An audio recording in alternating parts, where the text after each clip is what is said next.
ગોટાનું નામ પડે ને એટલે સિઝન ગમે તે હોય આપણા મોંમાં પાણી આવ્યા વગર ના રહે. કિચન સિરીઝમાં આજે આપણે સાદા ગોટાના બદલે બાજરીના ગોટા બનાવીએ. સાંભળી થોડી નવાઈ તો લાગશે પણ એકદમ ઝટપટ બની જાય. ઠંડીમાં અંદરથી ગરમાવો લાવી દે ને તેવા તેલ ભરાયા વગરના અને ખાવામાં એકદમ ફરસા પોચા બાજરીના ગોટા તો બનાવશું. તેની સાથે અમારા ઘરમાં ફક્ત આ બાજરીના ગોટા સાથે ખવાતી અનોખી ચટપટી ચટણી બનાવીએ. આ અનોખી ચટણી અને બાજરીના ગોટાનું કોમ્બિનેશન તમે ઠંડીમાં સવારે સાંજે કે રાત્રે ગમે ત્યારે બનાવશો ને તો બધાને ભાવશે જ. આજે બધી વસ્તુનું માપ 2 વ્યક્તિને થાય ને તે પ્રમાણે લીધું છે. બનાવવાની શરૂઆત ખાંડણીમાં 12 થી 15 કળી ફોલેલું લસણ ઉમેરશું.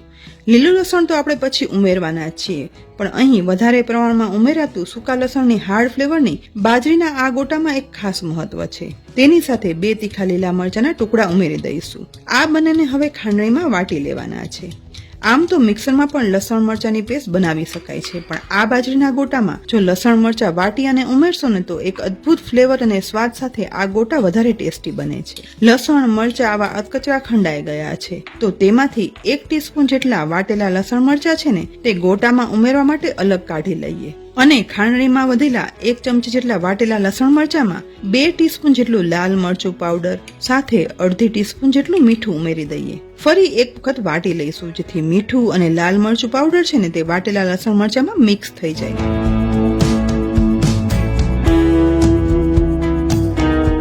થોડું એવું વાટતા લસણ મરચા અને મસાલાની લચકા જેવી અનોખી ચટણી બની ગઈ છે. તો ખાંડણીમાંથી તૈયાર કરેલી આ ચટણીને એક બાઉલમાં કાઢી લઈએ.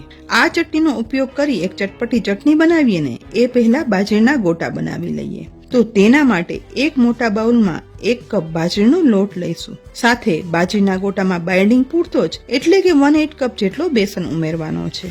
અત્યારે લીલી મેથી અને લીલું લસણ ખૂબ સરસ મળે છે તો 1 કપ જેટલી સમારેલી લીલી મેથીની ભાજી અને અડધો કપ ઝીણું સમારેલું લીલું લસણ છે ને તે પણ ઉમેરી દઈએ. સાથે વાટેલા સૂકા લસણ, લીલા મરચાની પેસ્ટ અને અડધો ઇંચ આદુના ટુકડા પણ ઉમેરી દઈશું. તેની સાથે 1 ટીસ્પૂન ધાણાના કુરિયા ઉમેરશું. ધાણાના કુરિયા ના હોય ને તો અધકચરા વાટેલા સૂકા ધાણા પણ ઉમેરી શકાય છે. સાથે મસાલામાં અડધી ટીસ્પૂન લાલ મરચું પાવડર, 1/4 ટીસ્પૂન હળદર પાવડર, 3/4 ટીસ્પૂન મીઠું, 1/8 ટીસ્પૂન બેકિંગ સોડા ઉમેરશું. તેની સાથે અડધા લીંબુનો રસ પણ નીચોવી લઈશું. ગોટામાં લીંબુનો રસ ઉમેરવાથી બેકિંગ સોડા તો તે એક્ટિવેટ કરશે જ પણ તેની સાથે ગોટા પણ એકદમ સોફ્ટની સાથે કલરમાં ઉજળા બનશે અને અંદર તેલ તો બિલકુલ નહીં ભરાય. છેલ્લે 1 ટીસ્પૂન તેલ ઉમેરી બધું એકદમ સરસ રીતે મિક્સ કરવાનું છે.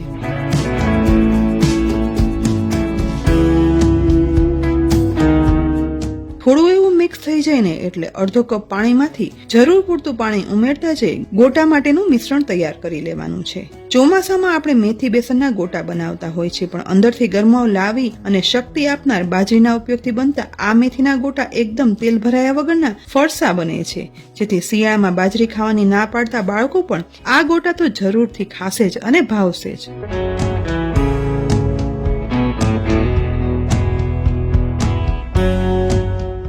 બસ હાથથી ગોટા પાડી શકાય તેવું સોફ્ટનેસ વાળું બાજરીના લોટનું બેટર બની અને તૈયાર થઈ જાય ને એટલે માત્ર 5 મિનિટ માટે જ આ બેટરને સાઈડમાં રાખી દઈએ અને બાજરીના ગોટા સાથે ખવાતી એક ખાસ પ્રકારની ચટણી બનાવી લઈએ.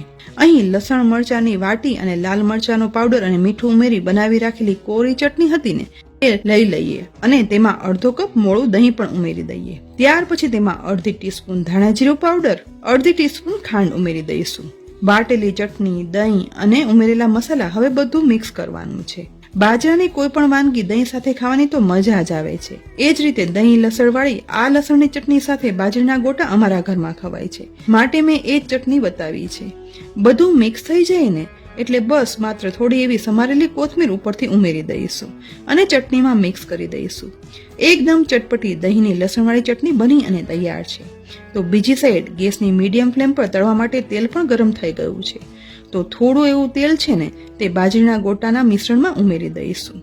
લગભગ 1 ચમચી જેટલું ગરમ તેલ ગોટાના મિશ્રણમાં ઉમેરવાથી તળિયા પછી ગોટા છે ને તે તેલ ભરાયા વગરના જાળીદાર અને ખાવામાં એકદમ ફરસા બને છે. તેલ મિશ્રણમાં મિક્સ થઈ ગયા પછી થોડું થોડું મિશ્રણ હાથમાં લેતા જઈ આ રીતે મીડિયમ સાઈઝના ગોટા તેલમાં પાડી લેવાના છે.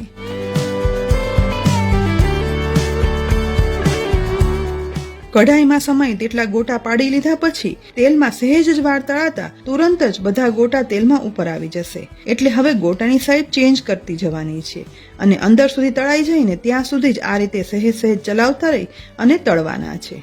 લગભગ 3 થી 4 મિનિટ તળાયા પછી ગોલ્ડન બ્રાઉન કલર સાથે બાજરીના ગોટા તળાઈ ગયા છે. બાજરીના ગોટા હવે તેલમાંથી બહાર એક ડીશમાં પણ કાઢી લઈએ. આ જ રીતે બાકીના બેટરમાંથી પણ ગોટા તળી અને તૈયાર કરી લેવાના છે.